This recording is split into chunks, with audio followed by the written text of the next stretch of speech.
Best Friends. I'm Tabby. And I'm Caitlin, and today we are discussing Entity by Meg Smitherman. What a creepy little treat she's given us once again. She gave me nightmares once again. You are just so good at your craft. She really is. And we're about to hype this book up. But before we do, I want to say other people have also been hyping it up. It's a 4.22 on Goodreads, pretty good, with 800 ratings. And it just came out. Really too. good for a novella. So this is like brand new, hot off the presses. So the back of the book says, Kit Fox needs a fresh start. Her essays on quantum physics are too outlandish for the mainstream, and her writing career is fizzling. But things look up when she's offered the opportunity of a lifetime. A private 3-day interview with the reclusive billionaire Ian DeLeon, inventor of the Pleasure Bot. He's publishing a biography, and he wants Kit to write it. But Ian has a secret locked away in his sky-high penthouse, the prototype, a disobedient and unpredictable new pleasure bot. Against Ian's explicit wishes, Kit becomes completely enraptured by the prototype. And what she thought was going to be a standard interview becomes a sickening freefall into obsession, self-discovery, and otherworldly desires. Pretty good description. All right. Yeah, that was a really great description. The time, the passage of time in this book was just so trippy. I know. Like, it's only a few days, but it feels like, because she keeps like hallucinating and shit, and it makes stuff feel so, and then with it always being rainy. Yeah, constantly. No, every time she's like, yeah, it's only 3 days. I'm like, we've been here at least a week. Like, Yeah, at least it feels a that week. way. Because also it just like stuff happens so quickly. Like, especially with Ian on the first night was like being all flirtatious, and I was like, oh, word? We're doing that? Crazy. What would you rate this book? So I gave this book an 8.48 out of 10. Valid. I mean, like always, Meg Smitherman just does great work. Mm-hmm. And the way she writes is just very captivating, and it causes anxiety in the best way. She just has a good way of like bringing you into the story. It was not like my number one favorite book by her. I don't think anything can really top Thrum for me. But it was still a really great piece of work. I 100% agree. I would give it an 8.7 out of 10. So maybe I liked it just a little bit more than you did. But I really just have been chasing that high that Thrum gave me. Yeah. I'll never forget it.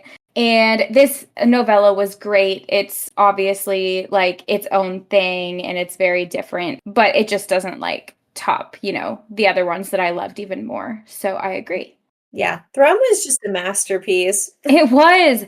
And I just feel like the interpretations were maybe more like plentiful for Thrum. And this one, I don't know. I just felt like we could have gone so many different ways with it that I almost feel like I don't understand like what her intention was when she wrote it. And we'll talk a little bit more about that. Yeah, it just got a little muddied. Yeah.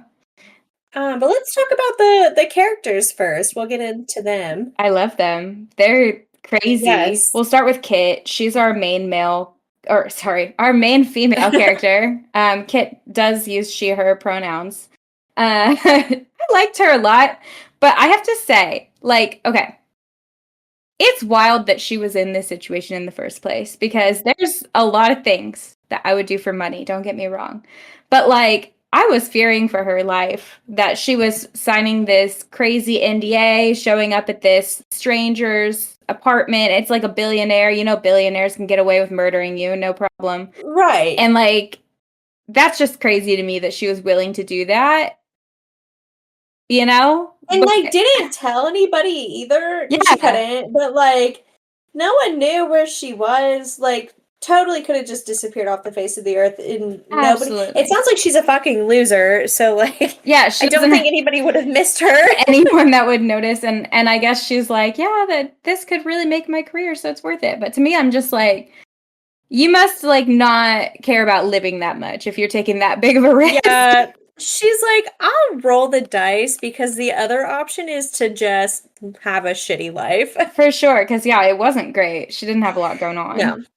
No, and honestly, I think that's what makes the most sense in this book, like how it ended the way it ended, with her like leaving to a new dimension, because she was like, yeah, that was like my one chance to get ahead, so Yeah, so and she's he's like, dead now. I'm outie, bro. Although the story she could have written about what happened be crazy, Oh, you for know. sure. Yeah, because if he's well, how are you going to explain how he dies though? To It's just be like, like, yeah, hey, that pleasure bot just killed him and dipped, bro. I don't fucking know. I actually signed an NDA, so I can't really get into the details, but Girl, you go to prison.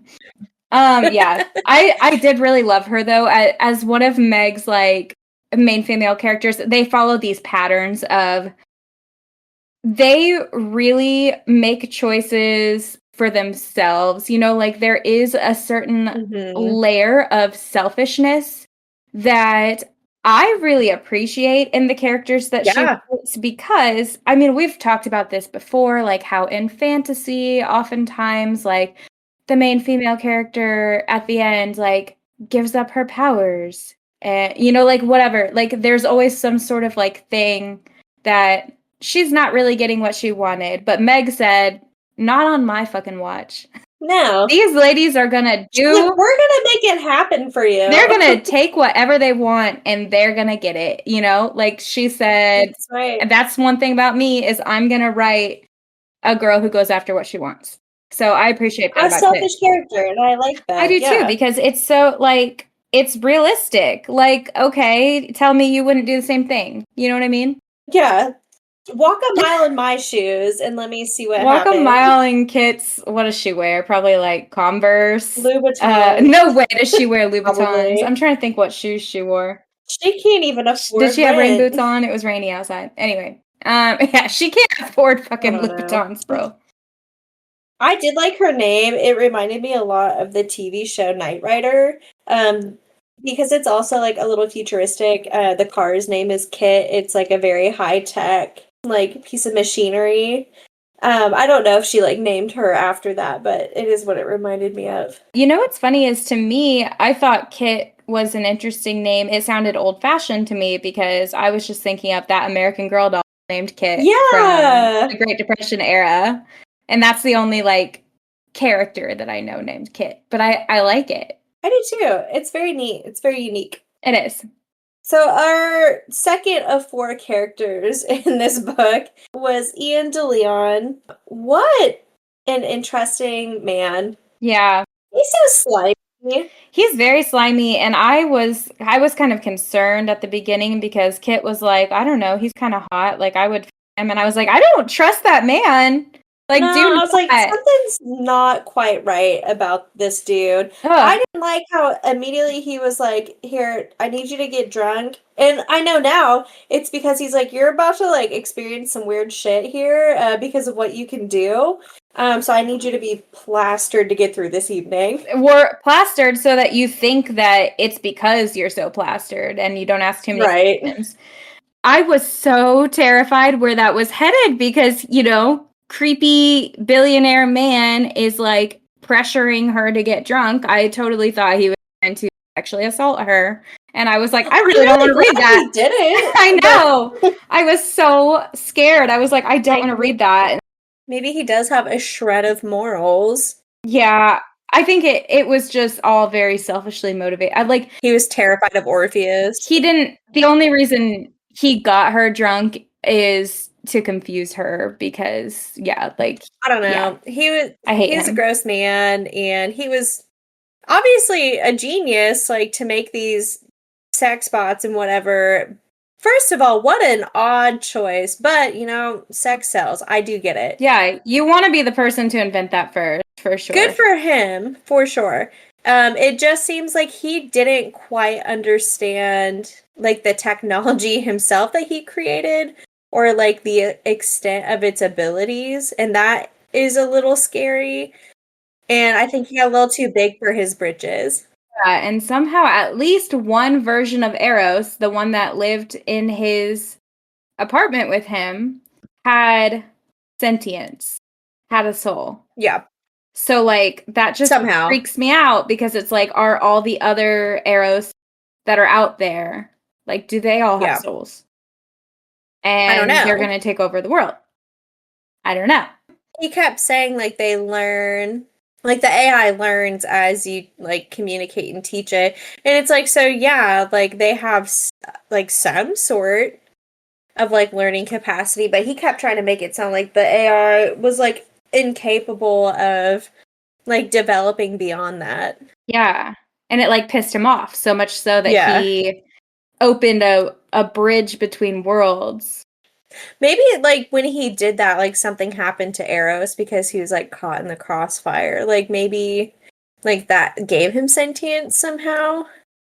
That would be kind of That a would cool make sense. interpretation. Yeah. Because it's like, it feels like this particular Eros is maybe different from the other ones. Like, the other ones maybe really are, like, incapable of that, but this one is for some reason. Or maybe, like, Orpheus, like, taught him, like, more. Or Orpheus has some sort of, like, power I don't to, like, know.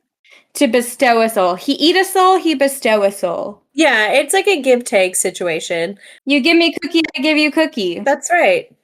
I did love Eros, though. I also loved Eros. He was like a little himbo. He was so cute. Which is just like, it's such a funny, like, juxtaposition that he's so, like, sweet and innocent, and yet whenever it was time for him to perform, it was like, yeesh. He did, and he My did perform. goodness. Well, Yeah. and it's funny, too, because, like, well, okay. I hate anytime, like, something is, like, naive or innocent, like, they compare it to, like, a childlike mind frame, and it's like, that's Yeah. kind of gross, That's a considering, like, fucking what it spot, bro. is. Yeah, no, it reminds me so much again of I feel like I told you this when I first read it maybe, but of Rocky Horror Picture Show. Yeah. And Rocky, you know, is also, he's not a robot, but he's like a sex monster that's created. Right. And they do, like, you know, compare him to a child as well because he knows nothing. And it's like, that's creepy as fuck. It's like, yeah, no, then you shouldn't be using it for that. I don't know. Literally. Then program it to be smarter. Like, what's wrong with you? You had the power to do that and you chose not to. That's Another reason we hate Ian DeLeon. He's a creep. What a grosso. And then last but not least is our sweet Orpheus. Oh my god. Orpheus, once again, I am smitten. I am both terrified and a little bit turned on by one of Meg's creepy-ass, unhinged main male characters that she has written. You know, out of all of them, though, I really liked him. Because, like, Dorian in Thrum, like, from the get-go, and I talked about this in that episode, like, there was no point where I was, like, fully bought into that. Like, he freaked me out so bad, and he scared me, and there's a reason, like, you know, he's weird. But, like, with Orpheus, like, I feel like he was very upfront.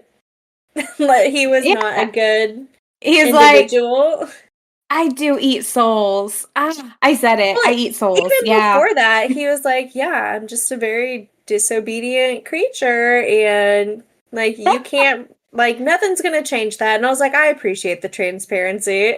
Yeah, like, you're not trying to trick me kind of thing. Like, you're being upfront about being a little bit of a monster, and that's all right. You're a little bit of a freak, and I like that.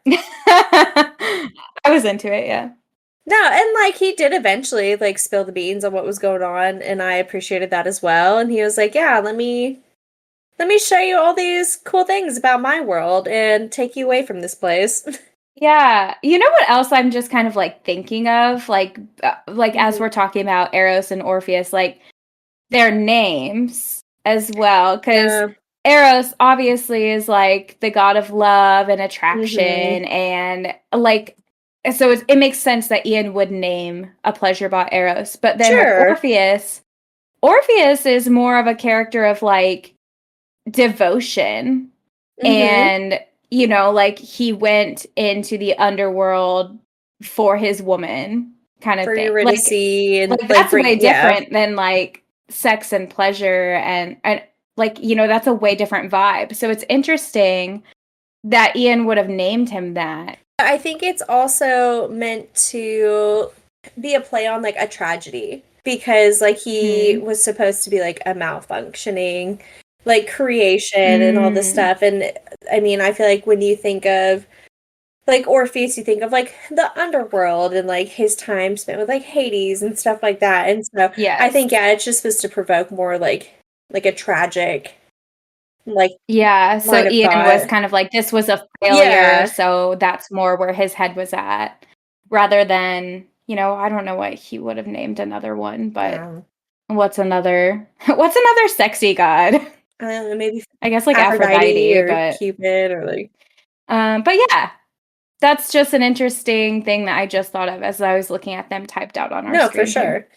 But yeah, he was very interesting. I think again, just where it lost me a little bit was that there wasn't enough of that storyline. And I know, like with the big bads of her books, like there's supposed to be like a mystery element to it, and we're not supposed to really know quite like what they are, where they came from, like what they plan to do. Yes.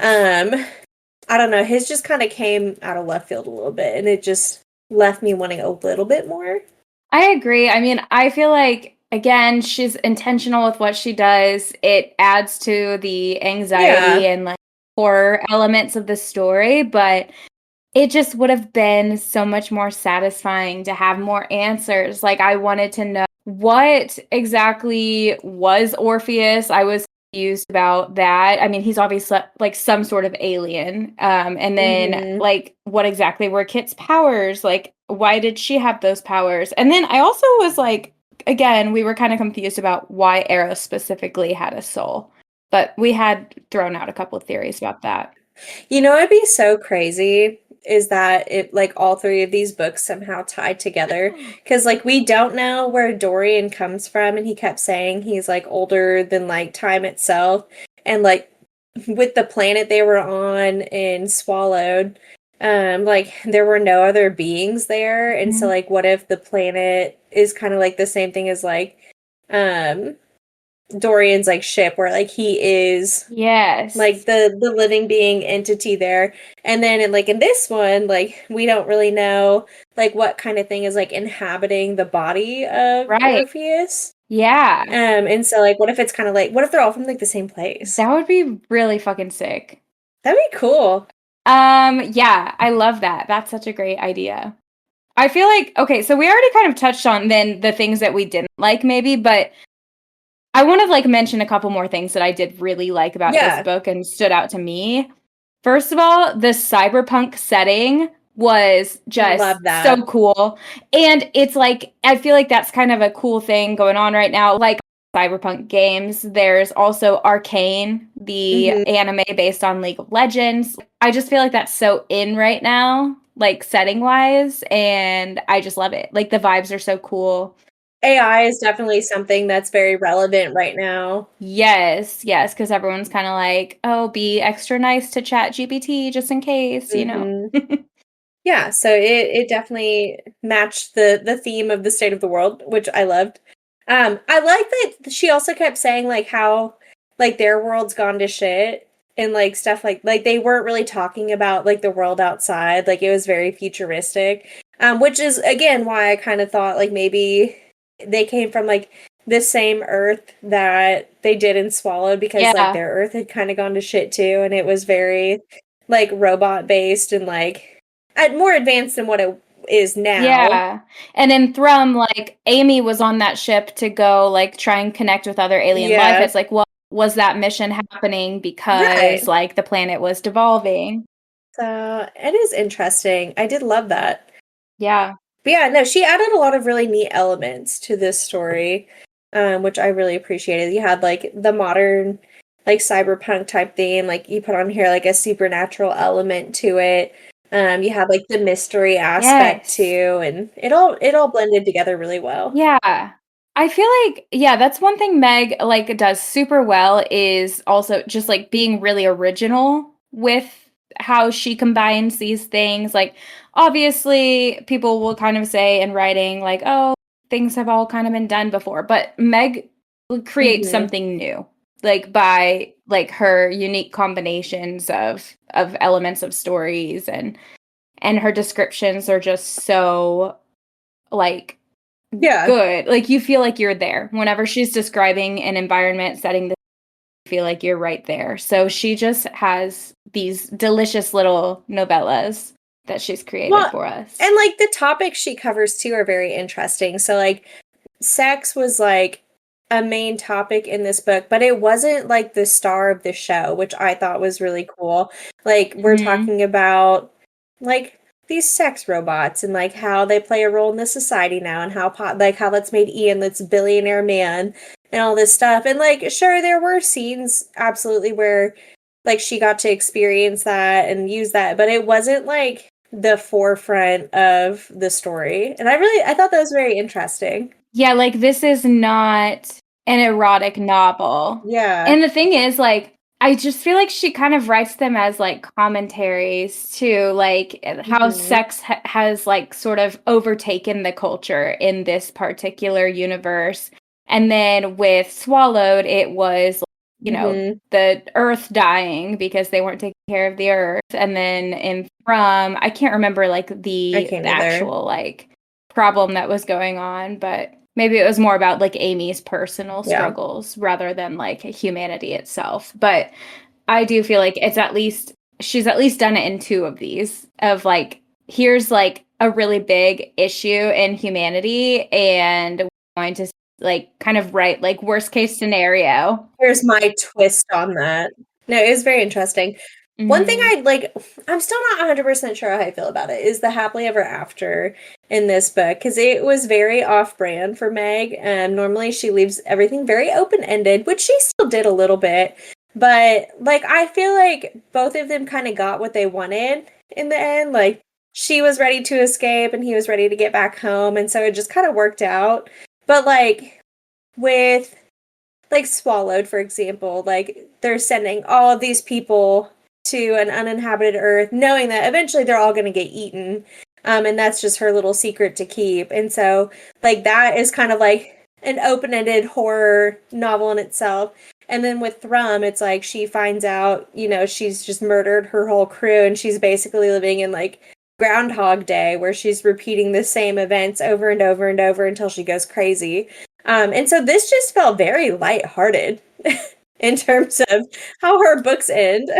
Yeah, like the only thing sad is like, oh, Eros got killed. Yeah, that was sad, and I hated that. But from there, we were like, we don't care about Ian. Like, yeah, they are basically just getting away. Like, okay, let's go see the world together.